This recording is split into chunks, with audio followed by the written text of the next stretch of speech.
Well, direct from the Palais. How did you go last night, Phil? Thanks, Bruce. Yes, I'm back. Thanks to Paddy for holding the fort for me. It was a full house there. Kevin Trask and I made our way to the Palais St Kilda. 3,000 people there, enraptured by the performance of Burt Bacharach, who is 87 years of age. 87. And when I spoke to him last time, he was having terrible back trouble, finding it very difficult to conduct. I said, we shouldn't call you Burt Bacharach. We should call you Burt Bacharach. He'd love that. Oh, was that before the show? Yes, I don't know. He appreciated that. He'd love it. That Burt Bacharach. But the orchestra in fine form. There was only about 8 or 9 musos on the stage, including his son on keyboards, and he had wonderful backing singers, you know, who sort of imitated the sound of Dionne Warwick and Tom Jones. Wonderful. And all his, I mean, he's written more than 500 hit songs with Hal David, a more prolific composer than even Paul McCartney. And he did all his tunes from What's New Pussycat through to Magic Moments, the Perry Como song, and all Did he his... write that, did he? Yes, he wrote that. One of his very early hits. Did he really? Yeah, he did. And, of course, he sat at the piano and conducted his orchestra, and we heard all his favourites like 24 Hours from Tulsa and Only Love Can Break a Heart. Bruce, it was a magic moment for me last night at the Palais Theatre. And, of course, he wrote so much wonderful film music like What's It All About, Alfie, Raindrops Keep Falling on My Head, The Look of Love, Casino Royale. It was just 2 hours of non-stop entertainment, one song after another, and a well-deserved standing ovation at the end. So it was really worth taking a night off. He's been here many, many times, as you know. We've been mates since 1972, and it was good to... So you caught up after the show? No. The roadie said to me, no, he's been rehearsing since 4 o'clock. He's 87 years of age. He's going straight to bed. So I've left a gift. And he always, within a couple of days of my gift giving, always rings me and to thank me for it and to have a chat. What was the gift? Not a kangaroo ball from the South Melbourne Funny you should market. have. No, it was a really nice kangaroo wallet. It was an Australian flag and an Aussie cap. Oh, I'd be thrilled. Oh, no, he'll love it. Oh, there goes the leg. So there we are. Now, I had something really interesting to share with you.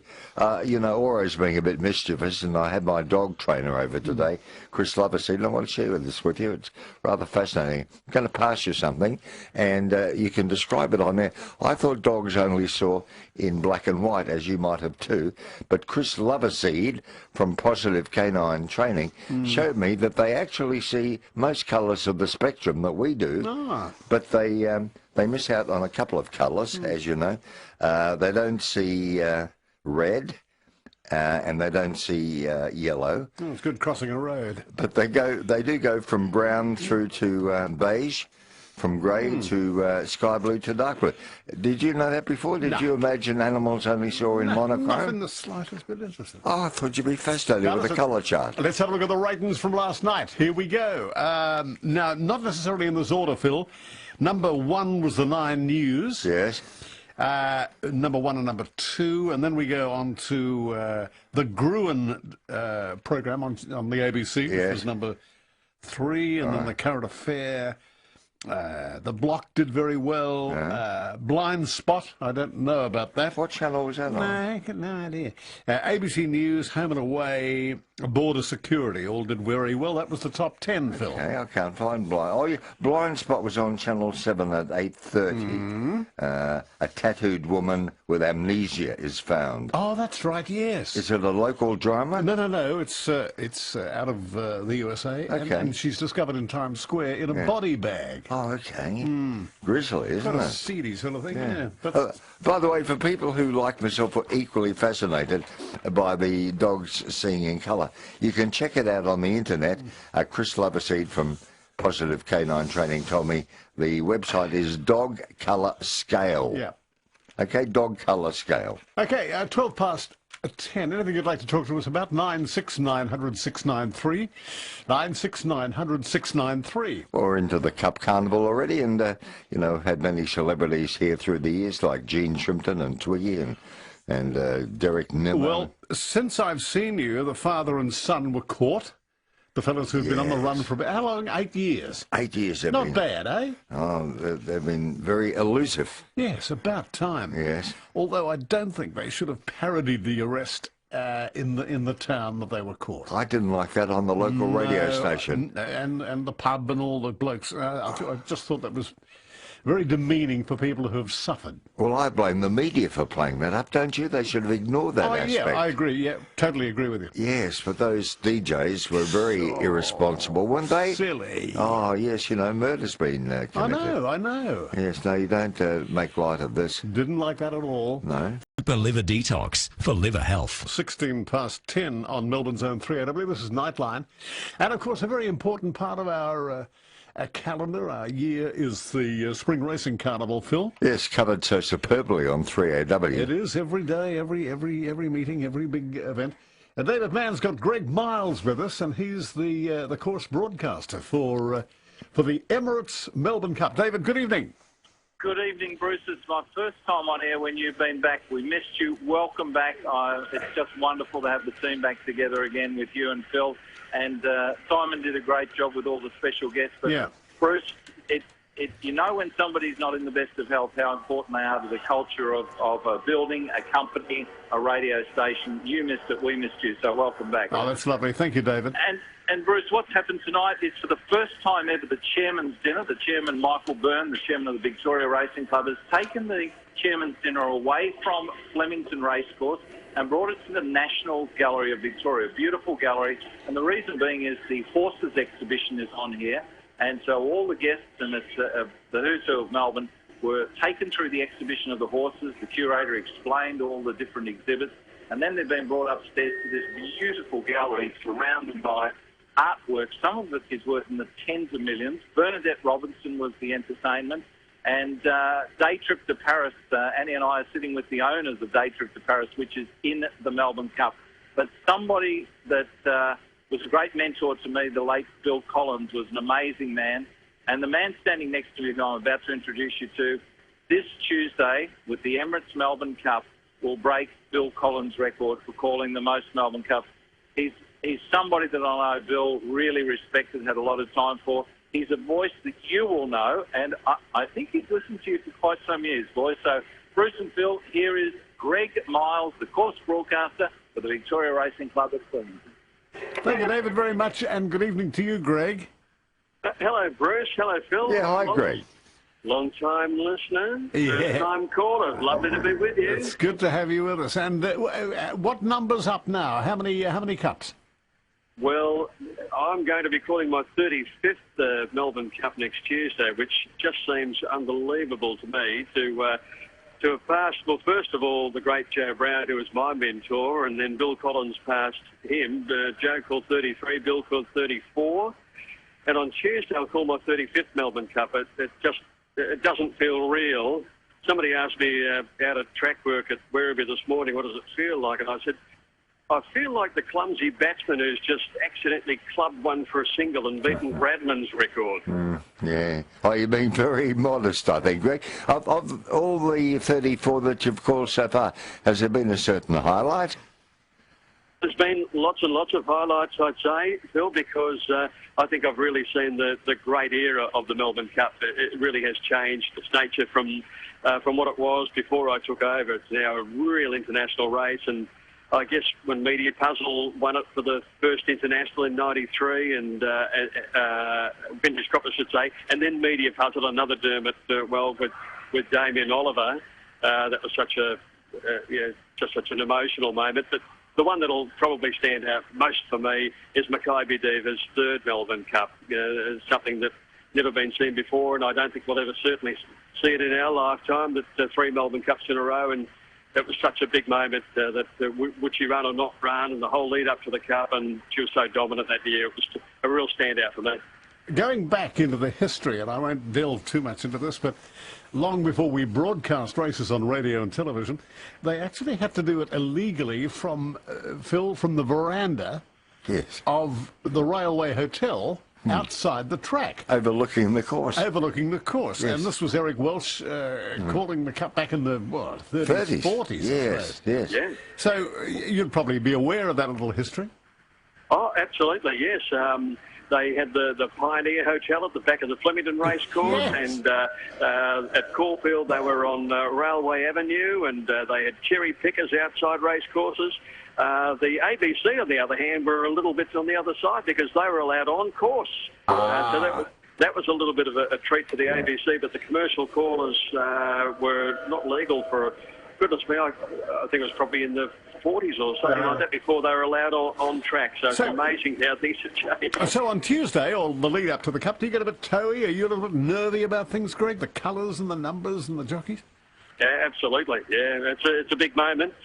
Big moment for all of Australia, and certainly for the person who's been lucky enough to call it, as I have been for so many years. I certainly do get a little bit toey. It's in such an important part of Australian culture, even, isn't it? Not even if you're a sports fan. It's part of our DNA, I think, the Melbourne Cup. So it's a great privilege to call it, and I certainly will be a bit toey before they jump in the big one. All right, Greg, our good wishes and not lots of luck, but you'll do us proud, I'm sure, on Tuesday and the lead-up to the Cup for Emirates. See you, Greg. Thanks, Bruce. Thanks, Phil. Great to talk to you guys. Okay. Good on you, Greg. Good night. Good night. Goodbye. It's going to be a great day. I was going to suggest a topic.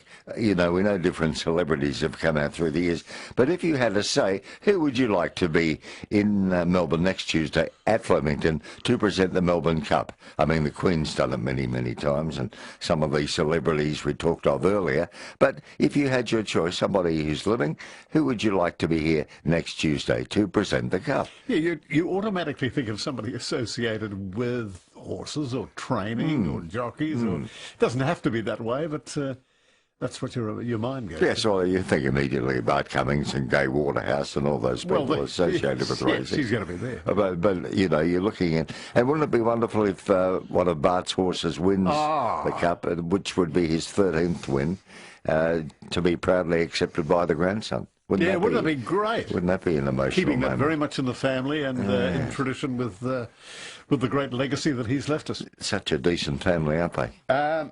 Essendon chairman Paul Little and Company plans to run passenger ferry services across Port Phillip Bay from Port Arlington to Docklands via Williamstown. Would we use that ferry service? Gee, hasn't that been talked about a lot over the years? Has it ever? And I'm told the handicap is the fact that the weather could be inclement and they can't run the ferry service. That's right, you can't get under the bridge because of the tides. But you know how rough Port Phillip Bay can be. Oh, man. So there'd be days when it'd be too dangerous to run the service anyway. So would you use the ferry, or would you be a bit apprehensive about it? Yeah.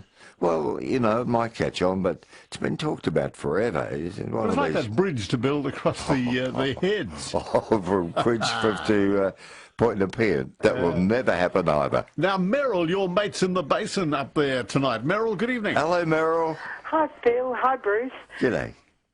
This is my very big weekend, this Melbourne Cup weekend, because I have the Mountains of Books book fair up at Ferny Creek. All right. But I wanted to talk to Phil about something amazing we've got added to the book fair this year, and that's a young lady who runs a company called Canine Comprehension, and she uses these amazing companion dogs teaching children to appreciate reading. Oh, yes. And the kids can sort of lay on the dogs or they can read to the dogs, and she takes them into schools and places like that, and she's going to be there both days. Okay, whereabouts in Ferny Creek is this? It's at the Ferny Creek Recreation Hall in Hilton Road, Ferny Creek. All right. It's both days from 10 until 4. It's about a dozen local Dandenongs booksellers. And they have thousands of books for sale, and many of them don't have bookshops, so you can't usually get to see their stock. They just sell from home, but this time you actually get to see them and meet them. There's great food there, there's loads of parking, there's disabled access.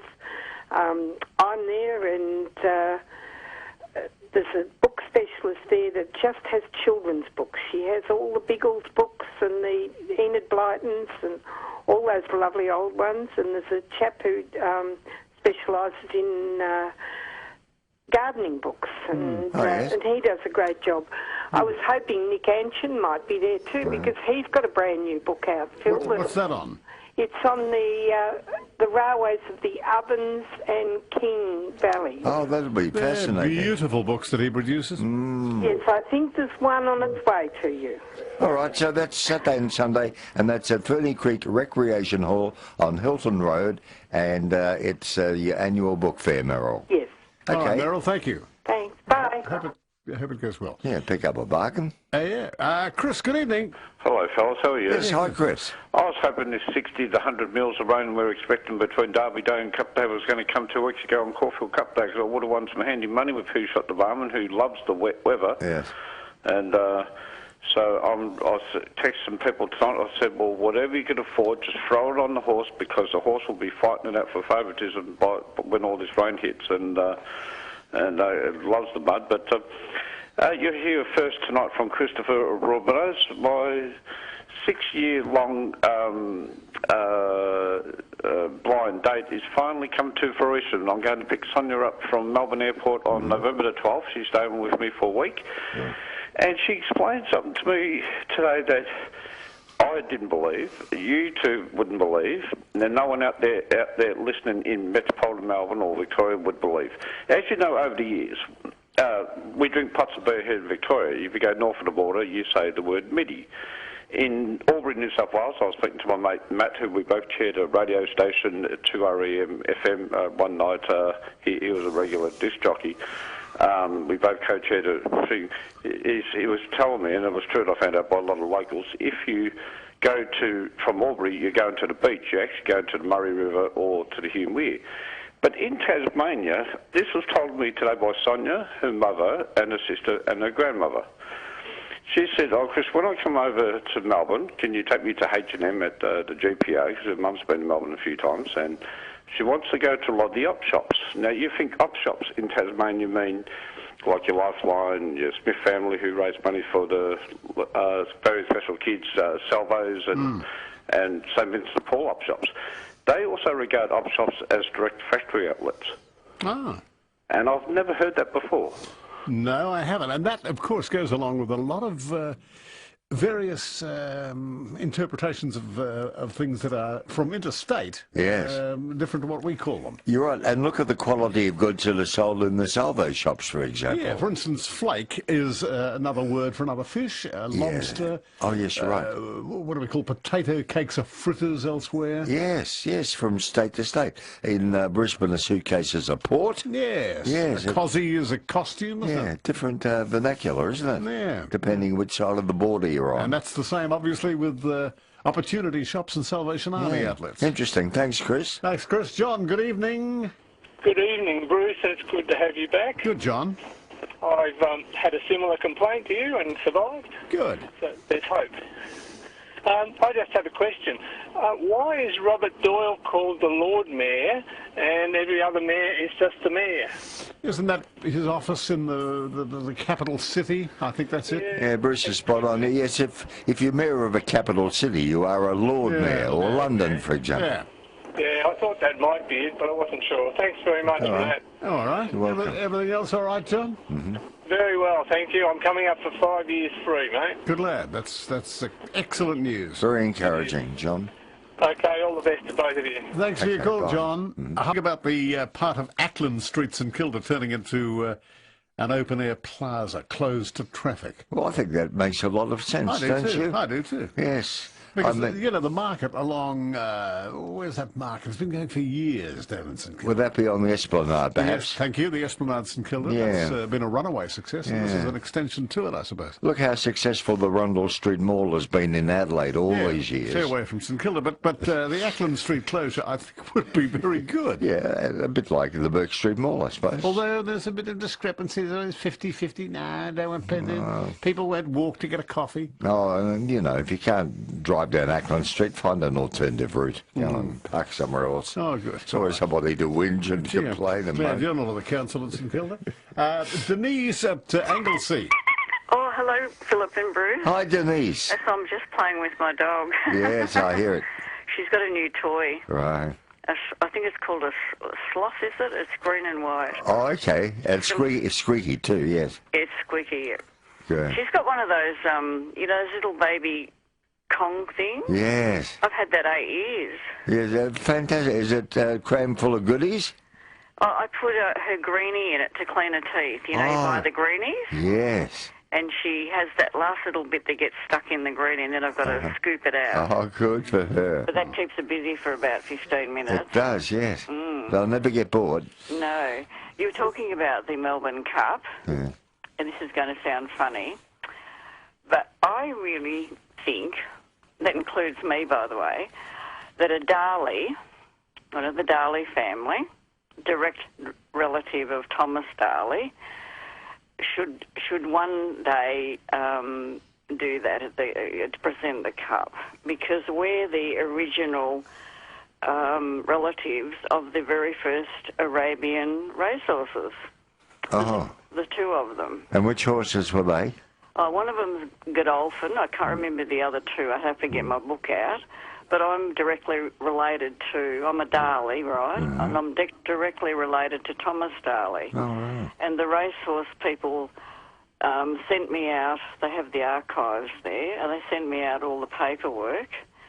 And you can see how it all comes down, right down to my family. And when did these Arabian horses win the cup? They were the original breeding stock. Way back. That's where it all started. Yes. And if you have a look on the paperwork, that's where they all came down from. Like how long ago? Oh, I can't remember. I'd have to get my book out. I can ring back with I the just had an details. interest. No. But, yeah, so I didn't know that when I was a child. I just grew up that way, and and then found all that out. And then I rang the Flemington, I think. They've got, or the Racing Association or something.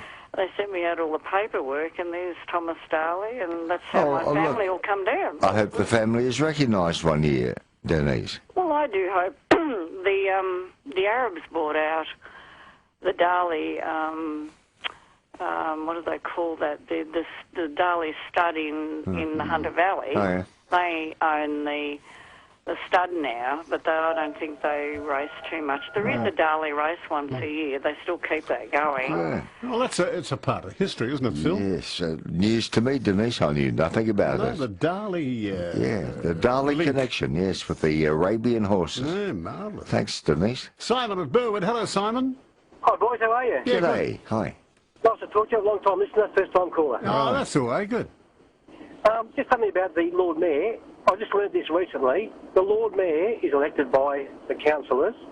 A Lord Mayor is elected by the people, and a mayor is elected by the councillors. All right. That's how it works. Oh, right. Okay. That's good. That's interesting. That was all. I just heard you talking about it earlier. I thought I'd pass it on to you. Very interesting. Good on you. All right. Thank you. All the best to you, Bruce. Thank you, Simon. Thanks for Good on you. calling. Come on. Good Good on night. you. I had a call from Pete Smith today, a bit of sad news. Adrian de la Virgin, who'd been at Channel 9 for years and years and years. Back in the 60s, he was directing the golden years of Hollywood for me, but more recently was responsible for Carols by Candlelight. After a long battle with cancer, sadly, Adrian de la Virgin passed away today. And to our friends at Channel 9 and to his family, we extend our sorrow and our sympathy. Indeed. He was a beaut bloke, Adrian. One of the best. Go out and hug him on the race Well, we're day. going to have a lovely moment together out there, and appropriately so, during the Melbourne Cup. It'll be very intimate. Thanks, Sue. Brian at Scoresby. G'day, Brian. Brian, hi there, Bruce and Phil. Yeah, Brian. This is Brian of the four: Bob, John, Bill, John, Brian, and who was the other one? Anyway, we were the four that gave you a lot of trouble in 2011 when we went to London with you and New York, Bruce. Oh, yes, Brian. Yes. Hello. How are things? Hey, how are you? I hope you're going well. Yeah, good. Thank you. That's right. Now, listen, I'm also the one that's been ringing you about the Lions Club and the Nuttawading market. Yes. Now, if it's okay with you, it's on again this Sunday. Yes. Monthly market, Manhattan Hotel, 63D1 is the Melways reference. And it's for bookings. Can I give you a number for bookings? Yeah, please. Okay, Sandy is one of them, 0411 217 412. Okay. Now, This is for stall holders wanted, and it's public entry is free. And it's on, as I say, it's on the corner of Heatherdale Road and Canterbury Road, behind, well, it's at the Manhattan Hotel. And this is all day Sunday, right? This is all, well, what do you say, Phil? It goes from, well, people are coming in to sell. If they're coming in as a stall holder, they come in at 7 o'clock, and it goes to about 12:30. Oh, great. And if you're a buyer, Phil, you come in at 8 o'clock, and you hopefully come in and buy it. Well, I hope it's a great event for you, Brian. Thank you for calling. Nice to catch up with you. And give Darren James a call about it early Sunday morning. Okay, Brian. Victoria, good evening. Hi, Bruce. Welcome back. Thank you, Victoria. Thank you. So nice to hear your voice again. Okay. And Phil, of course. Thank you. Just one thing. I do a lot of voluntary work with Greyhound Rescue Victoria. And we've got a huge, this month we've got a Halloween special at Best Friends store. They've kindly agreed to let us do a barbecue, fundraising, that type of thing. So the Best Friends store in Pakenham, on Princess Highway, and we'll have fundraising things there, mugs, greyhound things, the foster dogs there to be introduced to people. Really big. Best Friends Superstore has been really good to us in that regard. And will this be on Saturday, on Halloween, will it? Yes, we're doing a Halloween theme, so we'll have the dogs dressed up and we'll have Halloween things there and goodies and stuff. The other thing I was going to mention, the fact it was things that are annoying, expressions that are annoying. There is nothing more annoying than the Americanisations like awesome and all that annoys the piss out of me. Awesome. Awesome! Yeah. It drives you absolutely crazy. Victoria, are you in a shower, or is it? No, I'm driving. Awesome. Awesome! Yeah. It drives you absolutely crazy. Victoria, are you in a shower, or is it? No, I'm driving. Or is it? Are you in a shower, or is it teeming rain? No, neither. I'm driving home on the Monash. Aha, see, okay. All right, well, thank you for that. Yeah, well, if everyone could come to the Pakenham Superstore, Best Friends store, support us, we'd appreciate it. Okay, and that's on Saturday for the Halloween. Thanks so much. Listen, Victoria, give us a call tomorrow because it's a very distorted line. Tomorrow night it'll be a better line. Okay, thank you. Okay, 10 to 11. Under Remus and the passing parade coming up very shortly. It's now 7 to 11. Pamela's at Vermont South, Phil. Yeah, hi, Pamela. Welcome. Hello, thank you. Now, my point that really annoys me is a grammatical error. For instance, I could say, us girls are going out for a picnic. Yeah. Us should be the last part of the sentence. We is the noun. That's right. We girls are going for a picnic. And that's how it should be. And people are getting so muddled up between we and us. Yes. And then another one, I'm a New Zealander by birth, but it was a dreadful thing in New Zealand. At the end of the sentence, very often would say, oh, I'm going to do such and such. Oh, yes, I remember. Oh, that bugs me terrifically. Does that happen? The Queenslanders do it too. Does that happen now? In New Zealand, I presume it does. I've been in Australia 30 years, and I have heard it. And then we in New Zealand would say, "Oh, that's neat." Here you say, "That's beaut." Yes. Well, I suppose that's okay. I suppose, yeah. Well, I should say, all right, okay is a bad one too sometimes. And I would like to take this opportunity of saying thank you for advertising my concert which took place tonight. Oh. So I've got,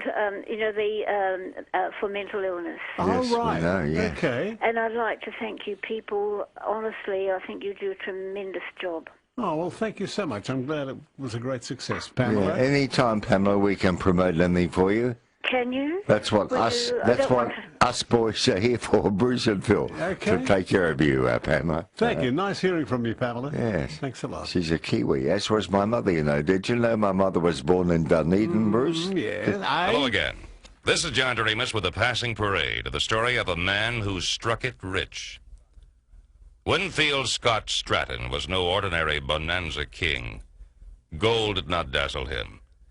While fellow millionaires squandered their fortunes on a high living, he retired to a small weatherboard cottage he had built himself when he was a humble carpenter.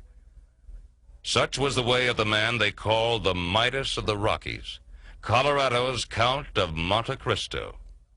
And I'll be back with his story after this message. Naval Seaman Smith. Captain's compliments, sir. The ship's in a shambles. A shambles, Smith? There's rum stains on the radar tower, sir. Well, painted man, get some Dulux High Gloss. Dulux High Gloss, sir? Dulux High Gloss house paint. It's the smartest, glossiest, toughest outside paint of all. You'll be happy with High Gloss.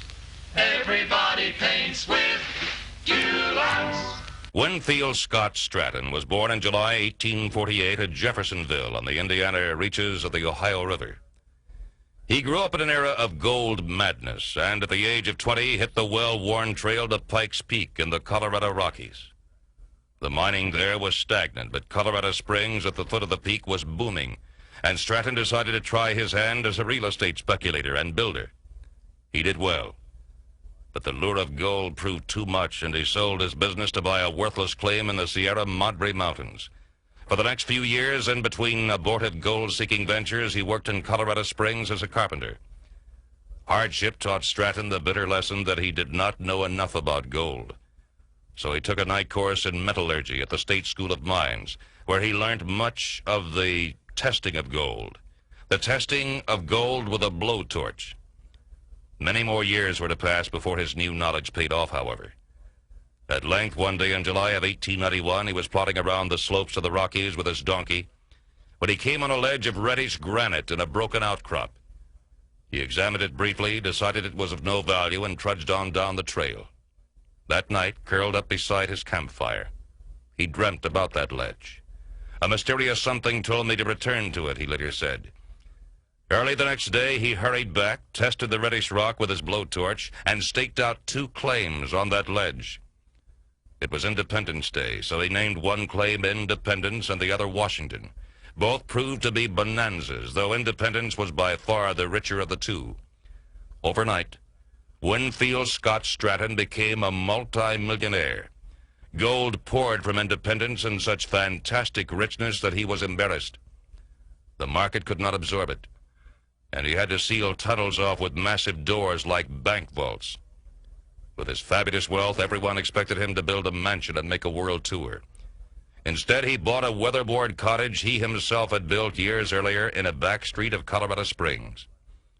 There he lived like a recluse, refusing to see visitors and taking no part of the town's social life. 8 years after his discovery of Independence, he sold it to a British company for $10 million. Time was running out for Stratton, however, and on September 14th, 1902, he died from a liver complaint. He left the bulk of his fortune to endow homes and estates for aged and destitute Americans. No less than 13 women came forward to contest that will, claiming to be Stratton's long-lost widows. But all 13 claims were proved false and dismissed, as were a score of other claims made by relatives and acquaintances. Our time is up. Till we meet again for another chapter in the Passing Parade, this is John Doremus. As always, thank you so much. And good night. Okay, thanks for the warning. It's a pleasure. Now, we're broadcasting Bruce until under a full moon, and if you've just come from the Palais and you went to see Engelbert Humperdinck, give us a call. Tell us how you enjoyed the show. Yeah. Yeah, 2 big stars night after night. Also, Melbourne Cups of the past. What were some of the electric moments, some of the great wins, the horses, the champions, the jockeys, the coaches that you saw? Yes. Or the international, interstate artists who, or personalities who visited us. That's right. Who's singing Advance Australia Fair next week? Do we know yet on Tuesday? Oh, Kate Sobrano, perhaps. Sobrano. Julie Anthony, perhaps. Yes. Right. And who would you like to come and see present the Melbourne Cup. And what's your tip for the Cup at this stage? And what are the great champions? Those great horses that just all thundering down that that final track. You think of Maccabee Diva 3 years in a row, don't you? Oh yes, you go back to Rising Fast, and there were some of the other Galilee and Gunsins. Yes. Hyperno. Yeah. You know, so many over the years, weren't there? Yes. We've mentioned 3. Well, I don't want to spoil it for other people who are going to ring in with it. Well, Tulloch. What about the mighty Tulloch? The mighty Tulloch. Okay. Yes. Yes. Far Lap, of course, 1931. Rising Fast. Yeah, good one, Bruce. Thank you. Even Stevens. Yep. Who else? Oh, too many to name, you know. R1. R1, yeah, another champion. Black Caviar, of course, who yes. won 25 races in a row. You know, undefeated champion. That's right. Yeah. Perhaps you have a favourite you'd like to share with us. 96900-693. Thank you to the Pancake Parlour. We're giving some lovely invitations away for that, as well as the Hamper World Hamper, Christmas Hamper, and the Kong-shaped wobbler for your dog to keep them entertained and in high spirits while you're not there. Come Cup Day, Bruce, do you like to put your money on a gelding or a mare? The mare. What's your choice? The mare, generally. Sometimes the gelding. I'll have a dream about a gelding and put my money on the gelding. Okay. Ron at Fairfield. G'day, Ron. Hi, Rod. And make sure that horse is grey, coloured grey. All right. Yeah. Now, you like dog stories, don't you? Of course. Yeah, right. Now, I was a suburban guard on a train. And I was running this train back from Belgrave. And I arrived at Bayswater. And it was in the peak period. It was about 8 a.m. in the morning. And I saw this dog running along the platform, and he got into one of the carriages. So I walked down there, and so I walked in the carriage, and the dog's running up and down the carriage, and I said out loudly, does anyone own this dog? And everyone's reading their newspapers, you know, they just ignored me. And the dog I couldn't delay the train for that long, so I closed the doors and went back and departed the train. And when I got to Flinders Street, I walked down to that, you know, checked the train, and the dog's still in there. Yes. So I went to the centre cabin, which we used to have centre cabins then, you know, on the platform. And I said to the guy, you got a piece of rope?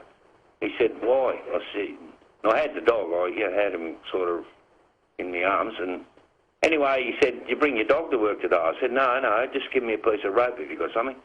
So I tied it around the dog's neck, you know, around his neck, and I went over to platform 2 and 3, because I knew there was another train leaving going through Bayswater. And I went to the guard and I said, look, when you get to Bayswater, just let this dog go. Anyway, I saw him later on, this guard, in the mill room, and I said, what happened when you got to Bayswater? He said he bolted off with the rope still on him and run down the platform and disappeared. So that dog had been in the city, and the dog's probably not alive now. That was quite a few years ago. Yeah. But he'd been into the city and back, and the owners would never know. But did he have a Mikey? That's what I want to know. We didn't have Mikeys in those days, mate. Of course not. Okay, good story, Ron. Yeah. And how many stories have you heard of dogs and animals that are on the tray trucks across Australia that get on for the free ride and go interstate? Reminds you of Red Dog, doesn't it? Yeah. Yeah, all over again. Yeah. There was a dog, I think, that got on at Victoria Station, whatever it is, and went to Adelaide across the border. I wouldn't be surprised, yes. Yeah. Probably found its way home again. They have a scent, don't they, for honing in on their masters. Well, it was the story of Lassie, wasn't it? Lassie come home. Yeah, I know. My parents, I had a mutt, and I found out years later that we went to Sunbury for a picnic, and they dumped the dog at Sunbury, which is very cruel. And 2 months later, that dog, Snooks, walked in the front door. Back to your place? 2 months later. And they dumped it, Mum and Dad? They dumped it at Sunbury, How yes. heartless. I agree, but it made its way home again. Broken your heart. 2 months later, yes, it did. I've never forgiven You'd that. never forgive them for that? But if my father were alive, guess what? What? He'd be 115 today. Yes, and he'd have dumped you. I think so. If I hear your father's age once more, that he'd be 115. You only hear once a year. Scream. Well, it's something of a milestone, isn't it? Not. Robin at Box Hill, good evening. Good evening, Bruce and Phil. How are you? Oh, hello, Robin. How are you going? Hi. I had a birthday today. Oh, like my father. Congratulations. Oh, the same day as your dad? Yes. I'm not 115. And we also think of Queenie today because this is the day her Henry died. Oh, okay. Yeah, well, that's sad, but I had a wonderful day, just a quiet day, and phone calls from a couple of the students I've been teaching on and off private tutoring during the year because they had their BCE English exam yesterday. Oh, yes. Yes, and we've also been hunting through. One of the girls wanted to do a specialising thing, so she was looking at all the dark poetry like Edgar Allan Poe. Oh, yes. Emily Dickinson, and I steered her away from that onto T.S. Eliot, which was a bit, bit better. Yes. We did the cats thing. Yes. The animals, yes. The old cat thing there. And I was hearing you talking earlier about dogs seeing colours, and the colours that they do see. Yes. And apparently it's because when dogs were all wild, they only were attracted to colours that they would see in the landscape, like bush, like browns and greys and the colours of other animals that they would pick up, not like traffic light colours and things like that. So that's why they don't see the really bright yellows and things like that. So it's interesting that we always thought they saw in black and white. But I'm going to pick any horse that's grey in the Melbourne Cup. Why? Oh, years ago my mum picked a horse called Baghdad Note. Oh, yes, I remember that. And everyone thought it was an old nag, and it came from nowhere and won the cup. And she'd always have a bit of a flutter on the grey horses. So I don't know if there's one running. Is there a grey horse in the cup? We'll find out by Tuesday, won't we? Yes, and are you broadcasting from the cup? I don't believe so, are we, Phil? Well, Bruce and Phil won't because we're not on till 10.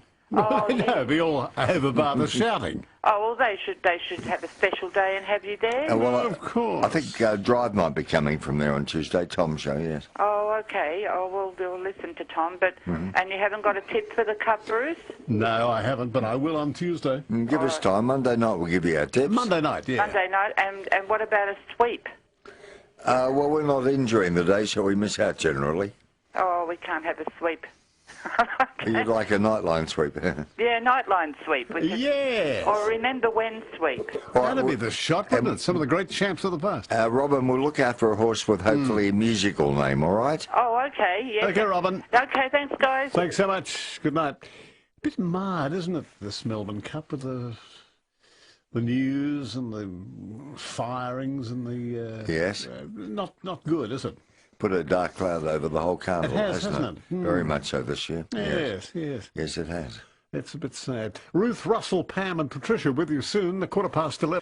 3AW, incidentally, will be broadcasting live from the Emirates Melbourne Cup with mornings, afternoons and drive live from the track. And Greg Miles will call the cup for us. And fabulous, the trouble people have gone to with the, well, I was going to say tents, but they're the pavilions. Yeah, the marquees. The marquees are fabulous. Are they wonderful? Gee, they've gone to it. They're building houses. There's a replica of a mansion from Britain. I know, it's wonderful. Like, they've been working on it for months and months and months. Lexus have gone to a huge trouble sort of netting over their pavilion. I saw that. And Emirates, of course, have something very spectacular. Oh. Yeah, it'd be nice to be invited, wouldn't it? It it? used to be Peter Jensen's tent. That's right. Didn't it? Times have changed, have they? Oh, they've gone to trouble. Yes. And some people won't leave the marquee all day. Well, it doesn't really matter. It's only for the day. It's as though they've almost been constructed for a month. But all down, bar the shouting the following day. Yes, if you've been invited, you'll feel like a VIP. Yeah. Absolutely. Okay. Ruth in South Melbourne, Phil. Hello, Ruth. Hi, boys. How are you? Yeah, welcome. Look, I love the Cup, as you know, because to me it really symbolises what Melbourne people have come to this state and gambled on their lives and gambled on the outcomes of their careers and all kinds of things. And that, to me, is because at heart we're speculators. And that's what I believe. But my two most memorable Cups were Empire Rose, who was a massive, big New Zealand mare. And she was so big she just stuck her head out and won by a whisker. Yes. And then Viewed, who was, I think, Bart Cummings' last very good horse. Yes, it was. And I did very well out of it because I followed him and I thought, yes, he's going to win. He paid $300 for, or $30 or something for a dollar. And I had a lot on him. I paid for Christmas that year out of Bute. But to me, the Cup typifies that spirit. That's why we're always going to be known for a horse race, this town. And we do big sport, I believe, better than anywhere in the world. I think we do spectacle and sport better than anywhere.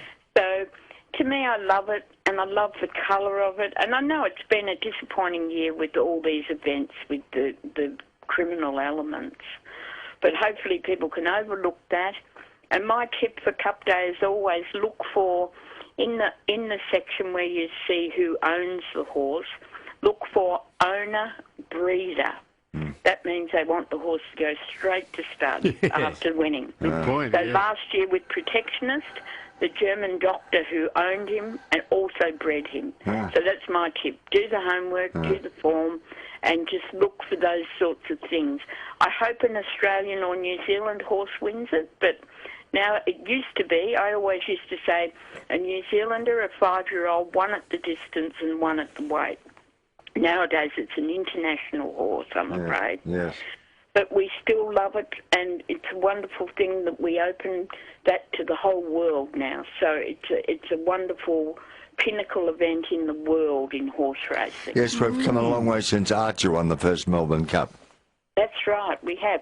And I always say to people, if they ask my age, I say I was born the year Lord Fury won the Melbourne Cup. So then they have to work that out for themselves. They've got to go and do the homework and find it out. Yeah, good one, Ruth. Thank you. Lovely call, and a very positive one too, Ruth. Yes. Yeah, and we should remember that and put all that criminal stuff in the background. Unfortunately, there's ratbag elements, unfortunately, but it's still a wonderful day, and it's a day where, if I'm out there, and I won't be this year, but the elation you feel, that wave of sound when the horses come around, the sound of them coming down the straight, and the wave of sound from people cheering them. That's right. And maybe the only horse race you go to all year, but that thundering hooves down that straight is marvellous.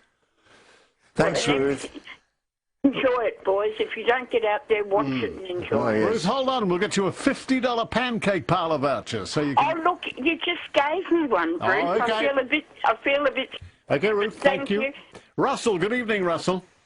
How you going, mate? Yeah, what's news, Russell? I'm going to use two little tangents here. The first one was when you mentioned the Melbourne Cup winners a while ago, but just listening with the dogs, I had a 72-kilo Rhodesian Ridgeback cross Rottweiler, a guard dog. Yeah. And I had a wrecking game. One of the kids let it out one day, and he took off. And I was more worried about the damage he'd do to a car or someone like that, you know, and thinking, oh, well, he's gone, he's finished. 3 days later, he trundles up the road, walks into the wrecking yard, and he'd been out and done his business. He was knackered, and the lucky thing was nothing got done. And dogs, they do wander. They go wherever they want, but they know where home is. Yes, That's right. Come back they do. Yeah. And then getting back to what you're saying about the Cup winners, a little bit of trivia. You said R1. Now, you know what R1 stands for? No. It's actually a trivia question. A lot of people on the radio will probably get this. It's from a town in New South Wales. Is it? Is it spelled backwards, is it? Yep. Nowra. Oh, really? And that's where R1 come from. Is that right? Yeah. Oh, thank you for that, Russell. I didn't know that. Oh, good. Right, thank you. Ron at Spotswood. Hello, Ron. G'day, Bruce. G'day, Phil. Yes. How would it be if Jean Shrimpton was able to present the Melbourne Cup to the winner? Because I think back in around about 64 or some, she introduced the miniskirts, I think, when they had fashions on the field. Yes, she did 50 years ago. 50, yeah. And she also made a movie, I think it's called Privilege, with John Paul Jones. Oh, right. Which wasn't a bad, but she was the one responsible, I think, for introducing miniskirts to, to people, That's right. And very colourful back then. Yeah, she'd be a great guest, wouldn't she? Yes. She'd still look magnificent, I'd say, in the mini. Yeah, good thought, And Ron. I think it was 2 inches above the knee back then, if I remember. Yes. And it shocked Melbourne to its core, didn't it? It was quite daring, wasn't it, Ron? It was back then, yes. Ron. All right, good thought on your part. No worries. Thanks very much. Good on you, Ronnie. Thank you for those memories about Melbourne Cups of the past. And bringing back Jean Shrimpton. Pam, good evening, Pam. Good evening, Bruce and Phil. Hi. Welcome back, Bruce, and Thank I you. wish you continued good health. Thank you so much. Miss you both terribly between 8 and 10. However, you asked if anyone had just been to see Engelbert, and I've just gotten home. Oh, good. And he was sensational. Yeah. I saw him about 3 years ago, and I thought his voice might have, starting to weaken a little, but no, he came out, and from the first note, he was brilliant. Did he do the whole show? Yes, the whole show, completely. It wasn't a long show. It was about an hour and 40 in total, with no interval. But every song was just as you wanted to hear it. He was brilliant. Did he have a big orchestra behind him? He had about 6 pieces and a couple of girl backup singers. Oh, yes. Yeah. And, yeah, it was an exceptional show. Thoroughly enjoyed it. Sure. And now I've come home to finish my packing because tomorrow I'm going on the Golden Princess. Oh, lucky for you. From where to where? From Melbourne to the South Pacific, Namur and Vanuatu. Isn't that wonderful? How long are you away? Not long enough, but 12 days. Oh, it'll be beautiful, Pam. Yes, it will be. I've been so looking forward to it. Coming at a very good time for me, and I'm going to have some R&R and a bit of pampering, and I'm just so looking forward. Oh, how lovely. Oh, have a great time, Pam. Give us a call when you get back, Pam. I will indeed. All right. All the best, boys. Thanks for a lovely voyage, and we'll look forward to hearing from you, Pam. Good night. 29 to give you some advice about getting rid of the clutter in your house. Yes. Just, they'll come in with some very good thoughts. Yes, I should get rid of those anodized Venetians. No, don't worry about the Venetians. What about that muck in that in your garage? Oh, I can always get rid of that with a dump master or a skip. Will you? Yeah. The Blind Factory. Any problem, they will get things right for you. I think a lot of people have clutter in their garage, don't they? There's certainly not room for a car in there. What about the clutter that people have on nature strips and in backyards and in front? The story in the paper and in the news tonight. It's outrageous. How do they live? Like, doesn't the council step in and say, listen, clear this, or we're going to do it ourselves? I believe they are now stepping in the case of the story that was on Current Affair in the newspaper. It's almost today. like a bit of a sickness, isn't it? It's that you can't get rid of anything. You've just got to hoard. It's like Mardelli's junkyard or Steptoe and Son, isn't it? Yeah, but it's all tangled muck, isn't it? Yeah, you'd be furious if you were a neighbour. Would you ever? Patricia out in the Yarra Valley. Hello, boys. How are you? Hi, Patricia. Now, mine is a racing story with a beautiful conversation that I had this morning with an old jockey called Mr. Edgar Britt, who I think would be the world's oldest jockey. He would be Edgar Britt. Yes, and Edgar will be 102 on Saturday. Goodness me. Yes, and he had a marvellous racing career. You know, he's in the Champions Hall of Fame, and he's the Order of Australia recipient. And he's going really well, and I spoke to him this morning for about a half an hour. Yeah. And I said, Edgar, what do you think you've been able to achieve getting to 102? And bright as a button as he is, he said, beautiful women, champagne and chocolate. Is that lovely? Oh, lovely. Yeah, so I said, now, have you got a winner for me for Tuesday? He goes, oh, no, love, it's too early for that. Yes. Yes, he said, no, ring me on Tuesday morning and I'll see what I can do. How good is that? Yes. So, yeah, that's my racing story. I've been friends with him for a long time. Oh. And he's doing very well. He is in aged care now. Is he? Yes. Does he live locally? He did live in Sydney he was born in Balmain. But yes. He lived in Sydney and Avalon Beach for a long time. Yeah. But he's now joined his daughters up on the Gold Coast. All right. But he's in aged care. You're probably one of the beautiful women in his life, Patricia. Oh, wow, I liked it so.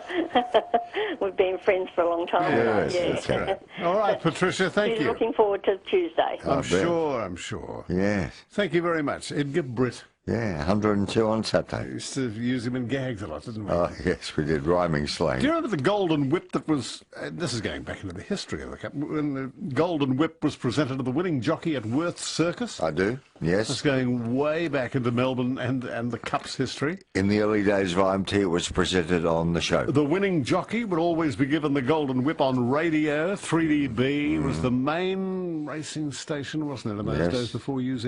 Yes. But that's when they were awarded the Golden Whip on the Tuesday after the running of the Cup. That's right. And then later on in Melbourne tonight, and I remember Peter Baker, was it Peter Bakos used to come on? Yes, that's But right. he actually made the whip, I think. Oh, did he? The little jockey, I remember Peter well. Or was he presented with the whip? He might have been a winner one year, yes. I don't think that tradition exists. No, I don't think it does. Worth Circus used to be where the Art Centre is today. Yeah, well, Worth's Olympia. That's where the Golden Whip was presented. Yeah.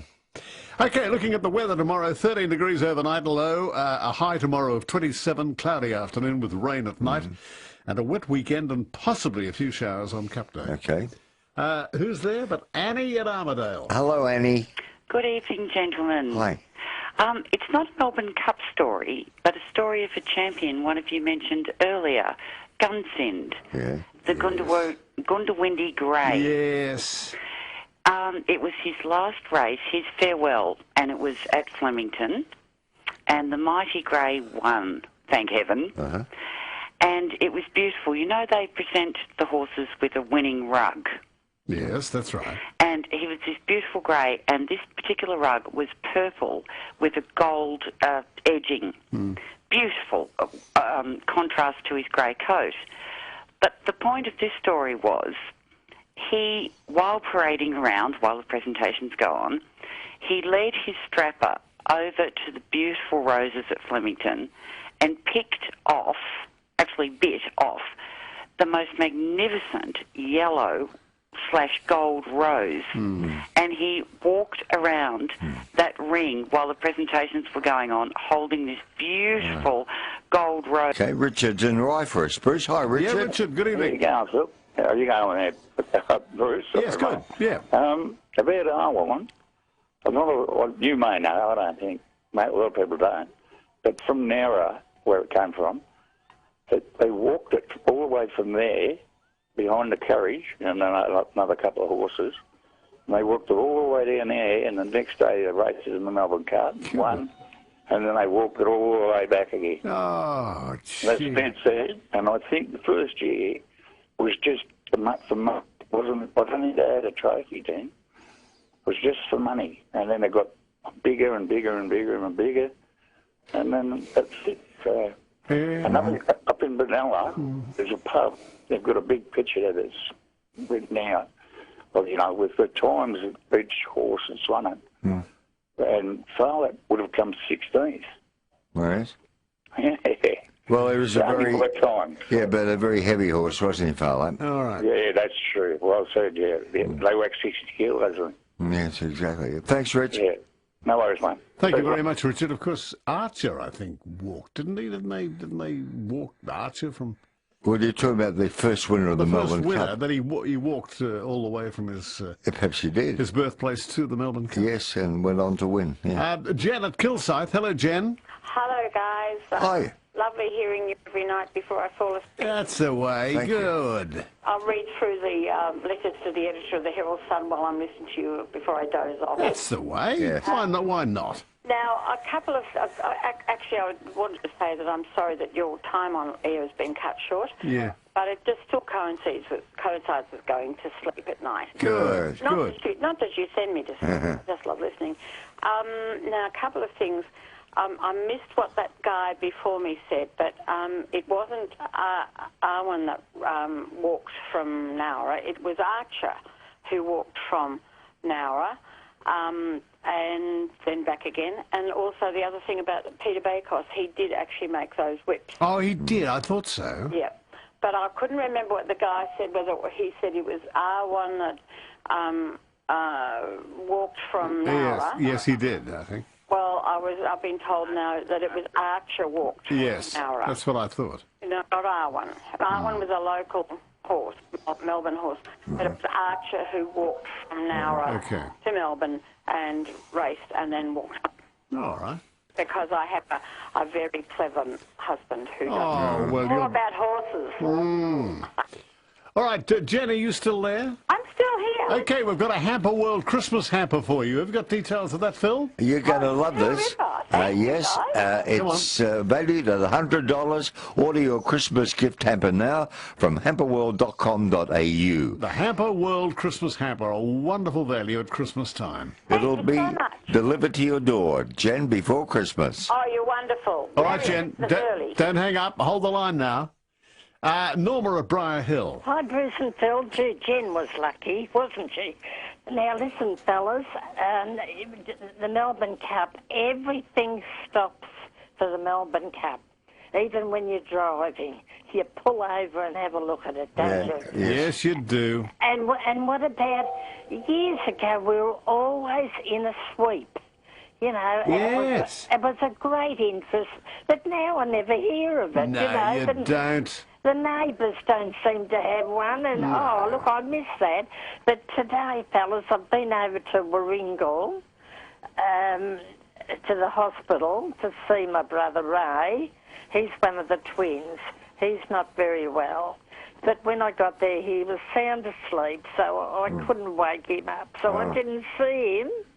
So after Lester's been gone 12 months on the 21st of November, so Ray isn't too good. Right. And then I went to Barclays and Bruce, the different ones that were asking about you. Oh, that's lovely. Well, because you know that area, don't you? Very well, yes. Yes, very well. Well, anyway, have a good day. Okay, tomorrow. and you too, Norma. Thank you so much. Lou at Reservoir, good evening. Good day, fellas.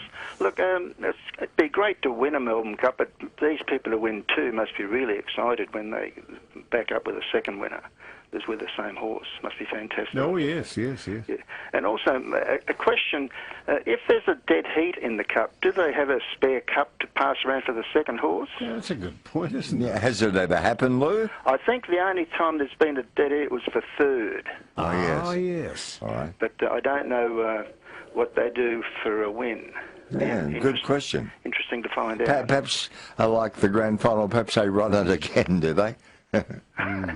Yeah, so... I don't think so. On that note, Lou, do you have a dog or know somebody who has a dog? Yes, I do. Oh, good. We've got a Kong-shaped wobbler and the Kong treats for that dog.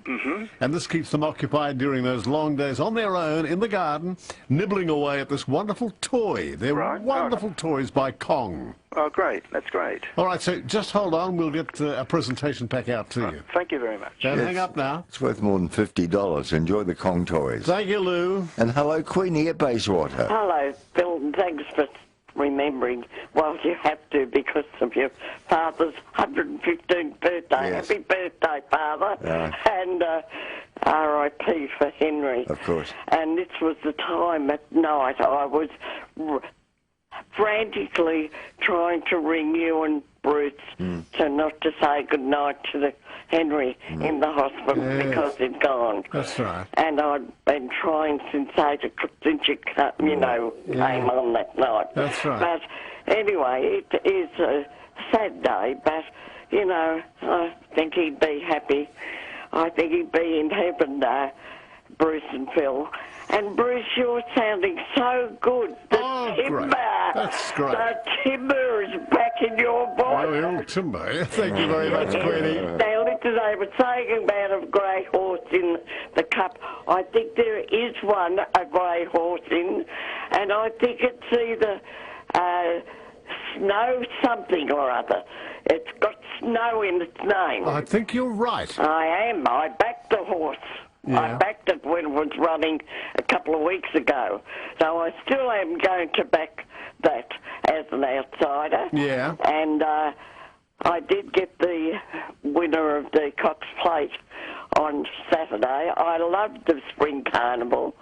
Really, I just think they're a bit over the top with all these marquees and things. Those people would not see a horse's backside. Exactly, Queenie. Good on you. Thanks for calling. A few lines sent to me. Death is nothing at all. Death is nothing at all. I've only slipped away into the next room. I am I and you are you. Whatever we were to each other, that we still are. Call me by my old familiar name. Speak to me in the easy way which you've always used. Put no difference in your tone. Wear no forced air of solemnity or sorrow. Laugh as we always laughed at the little jokes that we shared together. Let my name ever be the household word that it always was. Let it be spoken without effect, without the trace of a shadow on it. Life means all that it ever meant. It's the same as it ever was. There is unbroken continuity. Why should I be out of mind because I'm out of sight? I'm somewhere very near, just around the corner, and all is well. Copyright restricts distribution of this piece by any means of duplication. Well, we're about to leave this establishment, this mortal coil of ours, leaving it in the capable hands of Simon Owens and Andrew McLaren. Hello, Bruce. Hello, Phil. Yes, but reminding you, we are back tomorrow night for the Friday Nightline at 10. And what's doing in the morning? Well, let me tell you, it is a power-packed morning of rollicking fun. As it normally is. Well, yes, but particularly being a Friday. We have got Rick Milne with valuations along after 1 o'clock this morning. Also, Simon and I will be hosting the wonderful Jade Hurley. Will be there from 2 till 3. Good. A rock and roll singer and bon vivant. He played the piano with 1 foot. Oh, I think he had hands. But yes, he never used his hands in 16 albums. Who was the bloke that did it over there? Peter Allen used to stand on the piano. The rock and roll. Jerry Lee. Thank you, Jerry Lee. That's right. Jade Hurley. Also, we're going to be talking sports. There will be Bob Tyler. It is just packed to the gills. Well, you won't get a look in. I don't think I'll speak for the next 5 hours. But that's fine. Thank you, Andrew. Andrew and Simon, after midnight. That's Australia overnight. And thank you, Bianca. Thank you, Bianca, very much. Thank you for your calls. We're back tomorrow night for a special, well, almost Cup Eve edition of Nightline. Party night, Friday night. Good night, Samuel, Carter, Amelia and Emily, Charlotte, Sweet Ella Grace, little William Oliver, and Sophia Grace. I'm Bruce Mansfield. And I'm the Flipper, also known as the Dolphin. Oh, are you? Oh, yes. What, to Engelbert Humperdinck and then... Yeah, it's just my nickname. Yeah. I always think if people have a nickname for you, they care for you, Bruce. That's right, yes. Yes, the Flipper and the Dolphin. Very endearing.